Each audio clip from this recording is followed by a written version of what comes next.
welcome to the fifth session of the YouTube series, The Underrated Heartache, a series where we talk only and only about feelings. This is Nahiyan, Zaman, Zaara, and today we have with us someone who loves everyone except me. So let's welcome the organizer of this series, Joyeta, Moietree, Apu. So Apu, recently you have crossed 1 year of your YouTube journey, so congratulations on that. Thank you, Zaara. And also, I must thank all my audiences out there for watching and supporting me, because that was one of the most inspiring things for me to love this journey with YouTube and continue it despite all the ups and downs. Wait. Did you just say you had ups and downs in the journey of last Yeah. 1 year, which means you're going to talk about those ups and downs today? Well, you're smart. Well, not exactly ups and downs, but I will share the underrated heartache that was woven to this journey for the last 1 year. And also, recently, I have been coming across a lot of teenagers who have gone through or have been going through the stress of toxic friendship. So I was like, okay, let me also share my experience of toxic friendship that consequently has put a subtle effect on my 1 year journey with YouTube. Oh, wow. The term toxic friendship sounds so interesting. Like, I'm sure the audience is very excited, and I absolutely can't wait to listen to your stories of toxic friendship. I can totally relate about how attractive the term toxic friendship sounds. But I think I should also say this, that I'm not here to backbite about someone today or complain how bad they were to me or how they betrayed me and stuff, because honestly, nothing like that has happened. But then you must be wondering, if nothing like that has happened, how on earth am I going to talk about my experience of toxic friendship? Well, that is where the twist comes from in today's session.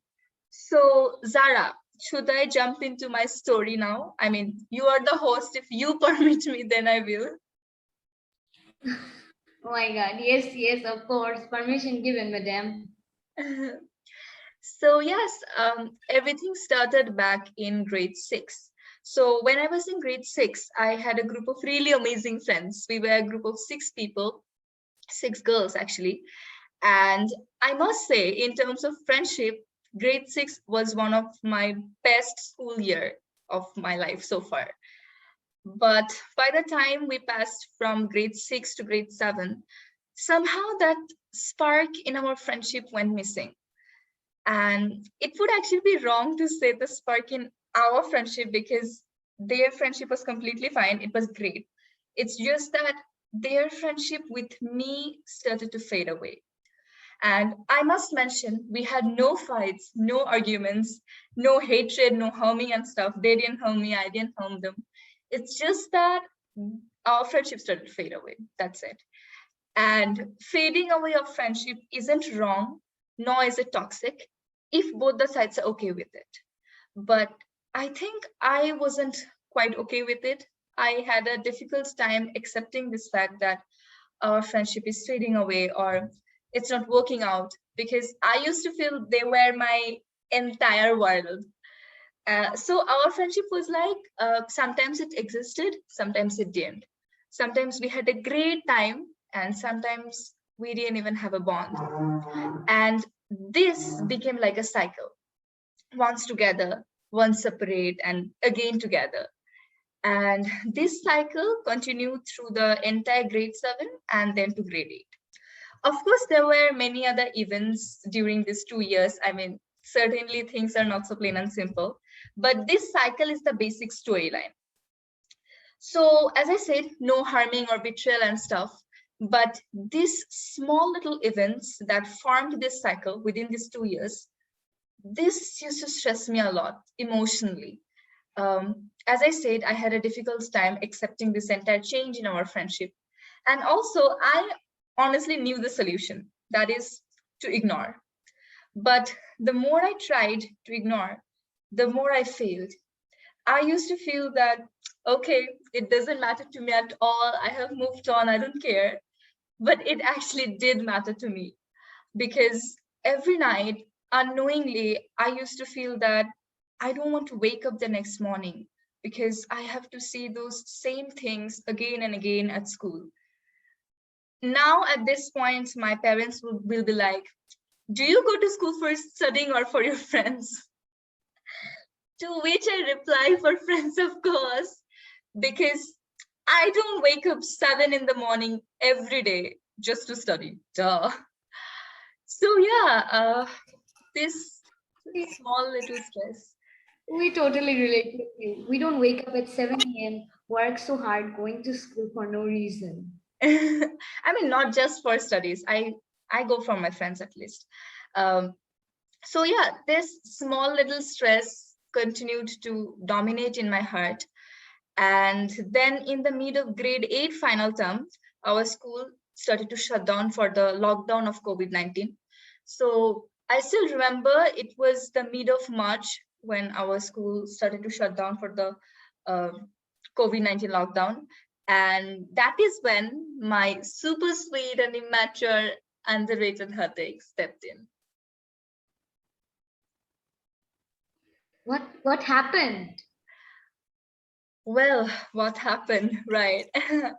I don't know why and how, but this small little events, this that used to bother me, this suddenly, it not even doubled, but it literally tripled. Actually, thing was the situation was the same, but its effect, that is the stress, it was more on me now, suddenly. And I was reading this monologue the other day where it said that our stress is much like a glass of water. If I hold a glass of water for a while, it's no big deal. If I hold it for an hour, my arm will start to ache. And if I hold it for all day long, my arm will start feeling paralyzed. So I think exactly that thing happened with my stress.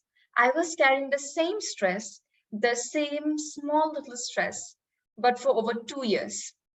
And over time, this stress piled up in me and it was just hurting me more and more as more and more days passed.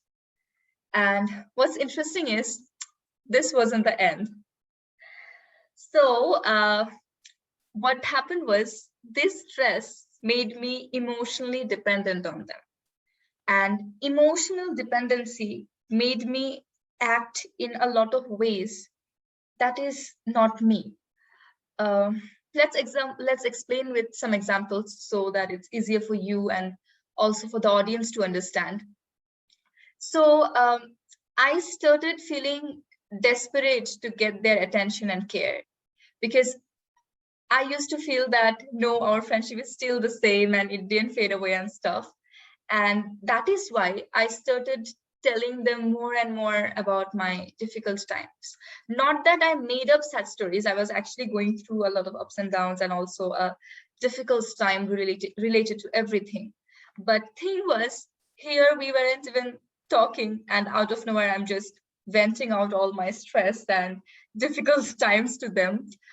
Basically, I did that with the thought that, okay, if I tell them about my difficult times, then they will definitely care about me.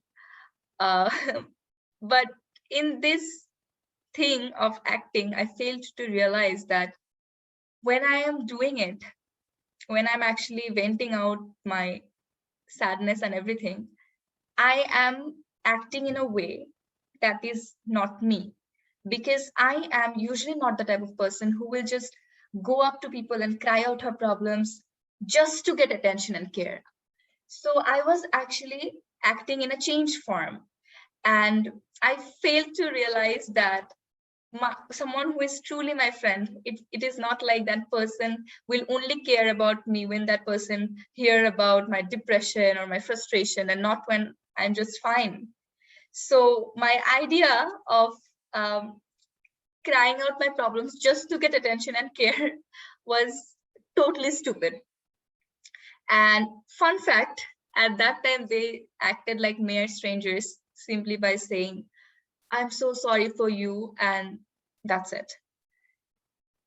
I don't know if you can understand how it feels, Zara, but this feeling is similar to something that one day you suddenly realize that people whom you thought were your entire world just vanished away in one go.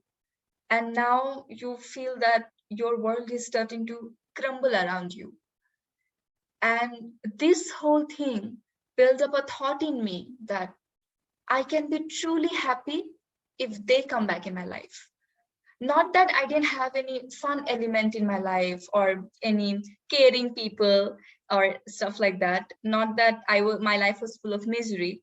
And in fact, at that time I was working very actively on YouTube. I was making my academic videos on thermal physics. Then I was organizing my online magazine, Unlocking the Silence. So great things were happening actually. But what I did was I turned my happiness into a destination relating to those few people. And that is where I realized that even though I believe in being grateful to life, I believe in being grateful for all the small little moments and whatever I have, I actually wasn't being grateful. I wasn't practicing what I believed. And that happened because I was emotionally dependent on them. Emotional dependency made me add unnecessary stress and misery in my life. Emotional dependency made me feel that I'm okay with being taken as granted because I felt that's the only way I can be happy if they come back in my life. And I wanted to make that possible no matter what. Uh, so yeah, that's how things were going. But in this way of acting, I failed to realize that I am actually changing. When this stress inside me was changing me, I wasn't actually acting in a way that is me, that defines me. I was not practicing what I believed. That is when I realized that they might be nice people, I might be a nice person, but right now, this friendship is toxic for me. So yeah, I think this realization hit me in December 2020. So for more than 2 years of my life, I actually was waiting for a group of people, but failing to realize that when I'm waiting for someone who is not coming back, I am basically living my life hoping that they will realize that they can't live their life without me. And this thought is hell toxic, literally hell toxic.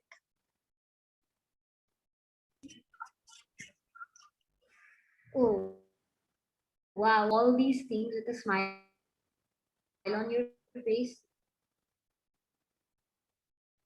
But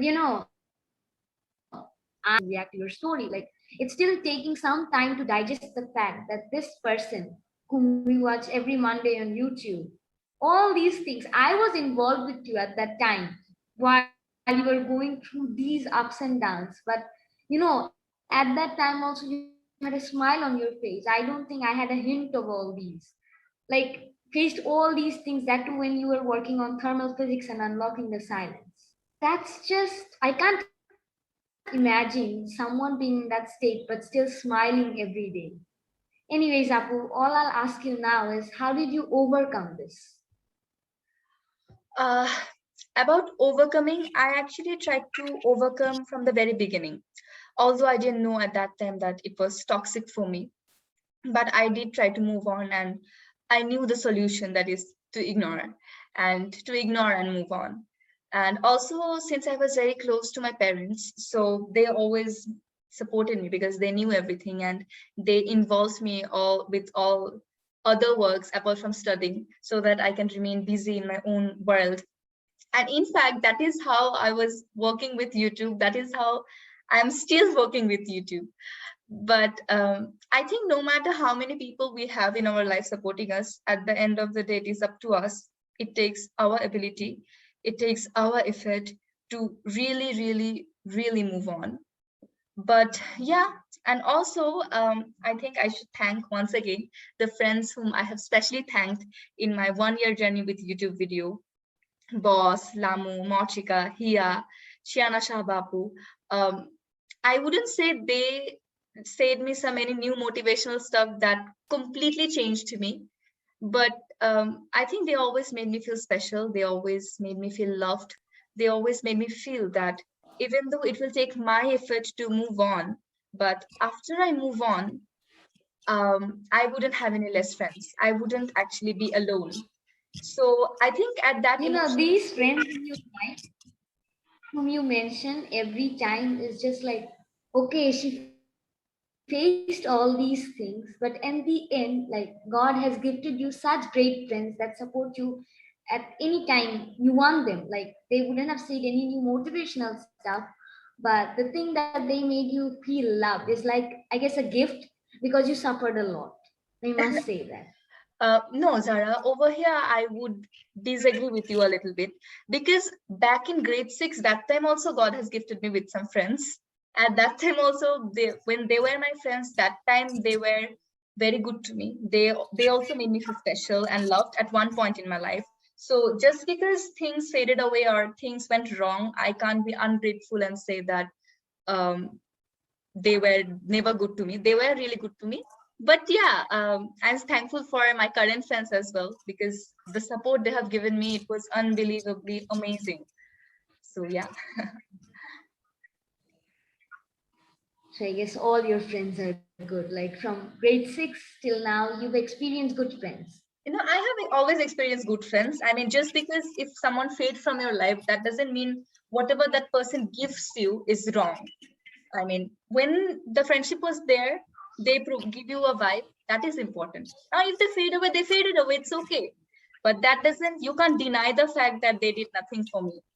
So that would be like being the stupidest person. Agreed, whatever you've said about friends. So, yeah, I believe that everyone has helped you in your life. I can't say that those people whose friendship faded away with you were bad. These people who are supporting you, including your parents, of course, because they helped you move on when you, like, they told you you wouldn't have less friends, and people would still be with you. Their support was very good for you. Now the fact that you overcame such a hard phase of teenhood really brings a wide smile on my face. Apu, since you've shared your story and now that you've overcame this phase already, do you have any realization that you would want to share with us? Uh, yeah, there are a few realizations. But before I share my realization, I think I should also say that I have no grudges against them. My best wishes are always with them.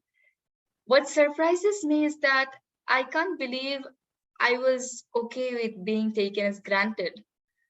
Lamia Rosa Apu said this one thing in session 2 of Underrated Heartache that no one can make you feel in any way if you don't allow them to do it, which basically means that they were doing it because some way or the other, directly or indirectly, I was okay with being treated the way I was. And that is the most surprising factor to me, honestly. Um, I think if there's anything I want to learn from this journey and experience is friends will fade away after a certain point in life. What's important is during the time of friendship, it is important to be emotionally involved. I personally believe emotional involvement is literally the sweetest thing in friendship that can happen. But I should also ensure from my side that I'm not being too dependent on a friend that I will feel that uh, that person is taking over my happiness. And if that person is not my friend, then I won't be happy.